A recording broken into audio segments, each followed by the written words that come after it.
Can you imagine the shock on a soldier's face, expecting the worst as a prisoner of war, only to be handed a scoop of ice cream on an enemy warship? This isn't a scene from a movie. It was the reality for many Japanese soldiers captured by the U.S. Navy during World War II. It was a moment that did more than just offer a sweet treat. It shattered an entire ideology.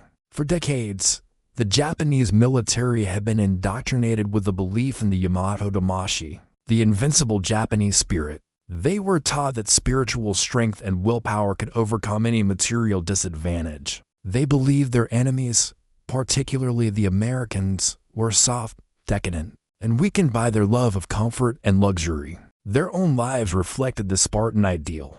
A typical Japanese sailor subsisted on about 1,400 calories a day, a meager diet of mostly rice and pickled vegetables. Their living quarters were cramped, basic, and offered few comforts. The idea of wasting precious resources on something as frivolous as ice cream in the middle of a combat zone was not just unthinkable, it was considered an insult to the warrior spirit. Now, picture the American side of the conflict. A U.S. sailor's daily ration was a staggering 4,100 calories.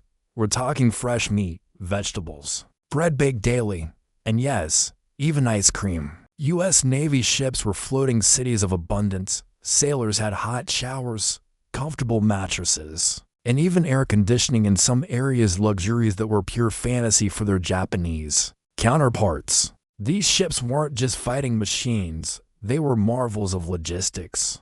Onboard desalination plants produced thousands of gallons of fresh water daily. Giant freezers stored tons of food, and incredibly, many ships had their own ice cream machines, churning out gallons of the frozen dessert every single day, even while patrolling hostile waters. One captured Japanese officer, after being treated for his wounds aboard a U.S. hospital ship, recounted his disbelief. He saw state-of-the-art medical equipment, doctors using penicillin, a wonder drug at the time, and a level of care that was almost unimaginable. He was given clean pajamas and slept on a soft bed. He watched American sailors line up their daily ice cream ration and was dumbfounded.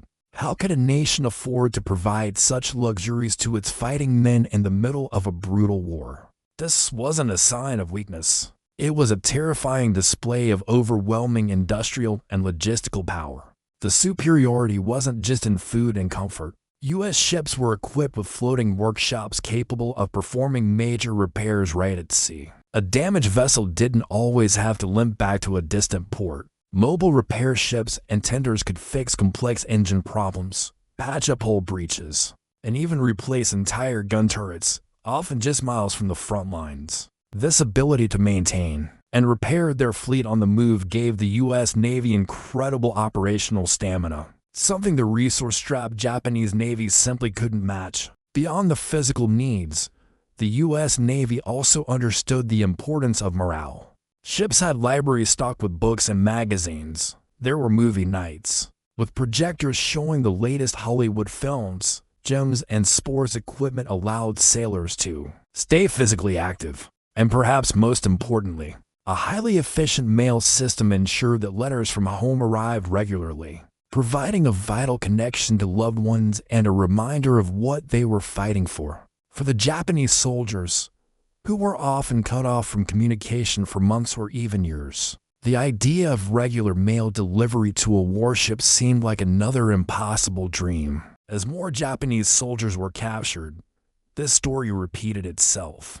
They came aboard American ships expecting brutality and deprivation, but instead found a world of unbelievable plenty. They saw sailors casually drinking Coca-Cola, listening to radios, and reading comic books.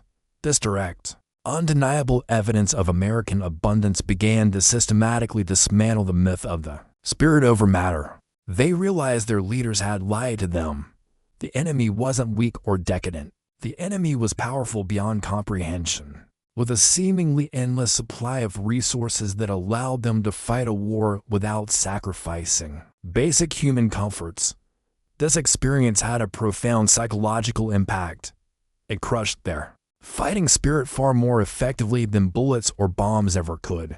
the realization that their own nation was asking them to fight with bamboo spears, and spiritual fervor against an enemy who could make ice cream in the middle of the Pacific Ocean was a devastating blow. It wasn't just a military defeat, it was an ideological collapse. The Yamato spirit, the core of their identity as warriors, was exposed as a hollow fantasy in the face of overwhelming material reality. When the war finally ended, these former prisoners of war returned to a devastated Japan. They brought back with them not just memories of defeat, but stories of American power and generosity. They became unwitting ambassadors of a new reality. Their accounts of life on U.S. warships, the food, the medicine, the sheer scale of it all spread throughout the population.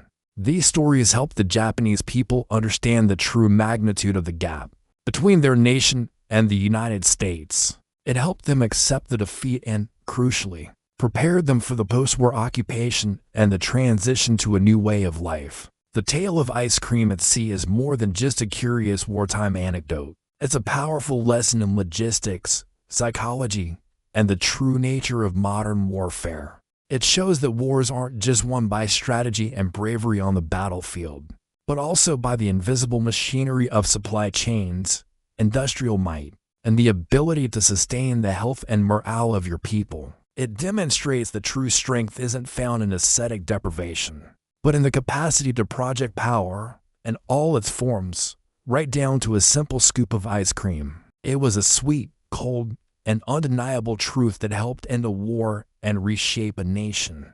Thank you so much for watching. If you found this piece of history as fascinating as I do, please hit the like button and subscribe for more stories you might not have heard before. Let me know in the comments what you think. Could something as simple as ice cream really change the course of a war? See you in the next video.